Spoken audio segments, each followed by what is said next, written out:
Once they looked the part, give or take a foot or two, it was time to sound right with an early version of gangster rap.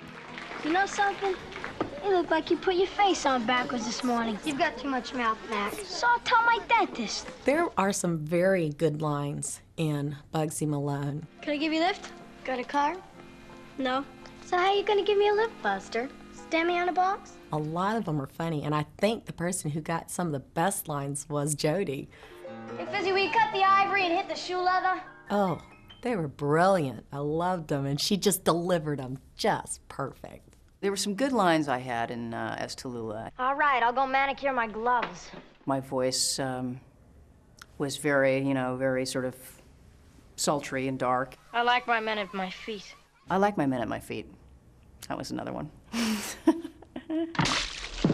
Don't ever let me see you laughing at me again, you hear? Else I'll ram that smile right down your throat. I'm Fat Sam. Don't ever forget that. #1 man, top dog, Mr. Big. Always have been, always will be. Now get out of here. Those lines and those idiomatic expressions were what English people thought gangsters would say. Gangsters don't talk like that, by and large. You're a dirty rat, Dan. You've been watching too many movies, Sam. I mean, the syntax is there, but some of the words aren't. But I understand now, in retrospect, that it was for a broader audience. Dances. I'm surrounded by mamby-pamby dancers, singers, piano players, banjo players, tin whistle players.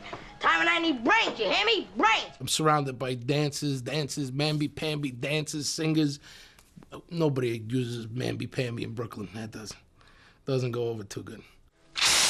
But now, with the benefit of 20/20 hindsight, it's cute. But, if I want to yell at somebody, I don't think I'm going to use mamby-pamby. My name is Tallulah, my first rule of thumb. After the break, just when Jodie Foster was finding her voice as an actress, someone nicked it. When they came out with this really high-pitched, very soprano voice, I was like, oh, wait a minute. At the heart of every good gangster movie is a mixture of crime, passion, and cars, and Bugsy Malone was no exception. The kids had their own custom-made pedal-powered sedans.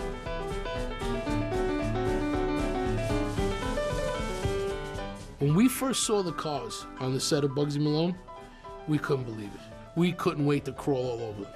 That was, to us, that was absolutely a feat of mechanical wizardry. And boy, every chance we got, we were pedaling those things around. It actually had a passenger compartment and wheels and steering wheels and grills and windows and doors and brakes and all that kind of stuff. And as a little boy, I mean, that's big stuff. The cars were custom built on location. Part chopper bike, part Mini Cooper, part plywood. They took a month to build and cost the same as a family saloon. They cost a fortune to make because they were all handmade. They were beautifully made. Look as they may have been, but move as they weren't, and to get them to go fast was a labour of love. In the film, when they get up ahead of steam, there's usually about, 5 assistant directors behind pushing. I don't want to sound like Sylvester Stallone, but those are real chases. We pedaled our asses off.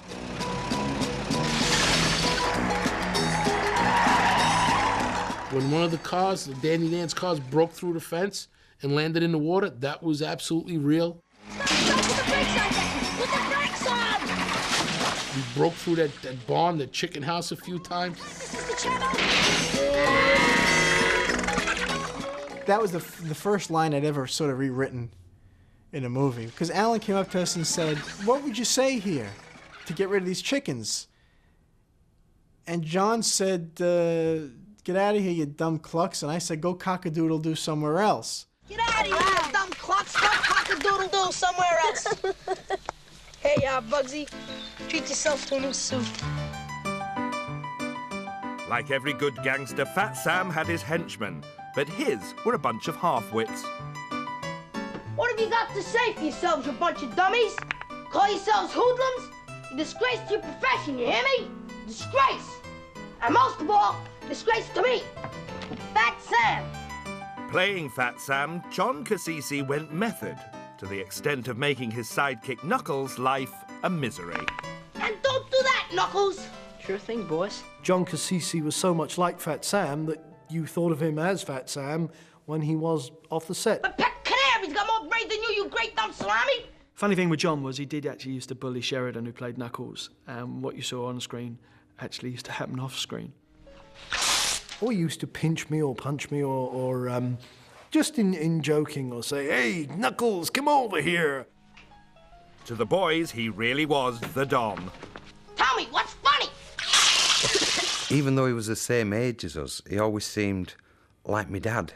He always seemed older, and he had a look at my dad with the hair greased back and that, and certainly once he got that costume on, he was quite a scary character. He seemed like our boss. We had to respect him. You know, he was like mafia. We're gonna get back on top, right? Right back on top, boss. We're gonna kick that drugstore cowboy right into line. You bet, boss. He says something like, "Stand against the wall, Louis. Stand against the wall over there, Louis." Louis, over there into the corner. Me, boss? I said, "Why me, boss?" What'll do, boss? Nothing, Louis. They kept throwing pies. They hit the wall and I had to go.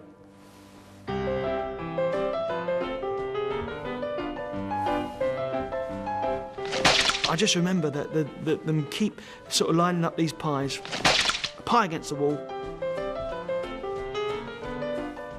and it must have done it about 10 times. And then he'd make us say, "No dumb bums, we ain't." No dumb bums, we ain't. They went cream crackers during production, throwing nearly 1,000 custard pies and 100 gallons of the sticky stuff. Splatting sessions became a daily ritual. Alan Parker had a go at different custard pie consistencies. He wanted to get the right one. So occasionally he'd line somebody up and say, "Is it okay to custard pie you?" And they'd say yes, and he'd go for one. And he'd say, "Oh no, that's too watery." Yeah, that's it. That's the consistency. Gang warfare escalated as arch-rival Dandy Dan began to muscle in on Fat Sam's turf. What can I do for you, Sam? How about a small dose of straight talk, Dan? Suits me. You've been taking liberties. I've been taking what's mine. Trouble is, it belongs to me.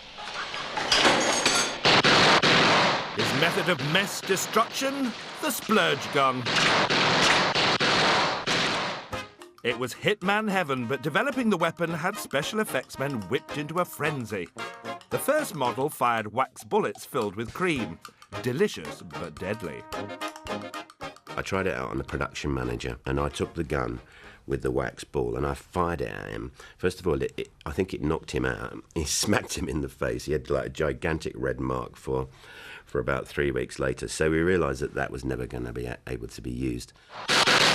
So the splurge gun then, thinking on my feet, became an illusion, really. You fire a ping pong ball, but actually what you see arrive on the face is generally the prop man, or very often myself, with a hand of synthetic cream, just literally throwing it.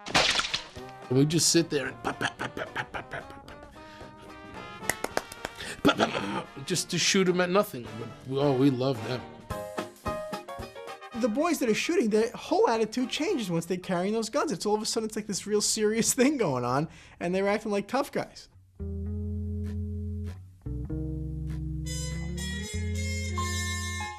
Hitting the target when it came to the music was a harder task altogether. Tomorrow. Oscar-winning composer Paul Williams had worked with everyone from Elvis to Sinatra, but writing for Bugsy was a different score. One of the things we wrestled with was what to do about the voices of the kids. We tried, for example, me being the voice of the piano player. Anybody who is anybody, that's me. Anybody who is anybody will soon walk through that door. At Fat Sam Grand Slam, speak easy. We wanted, when the kids slipped into songs, we wanted the real texture of their emotion to have a voice that wasn't an adult voice. We wanted it to have an adult depth, and yet not totally disconnect from the kid.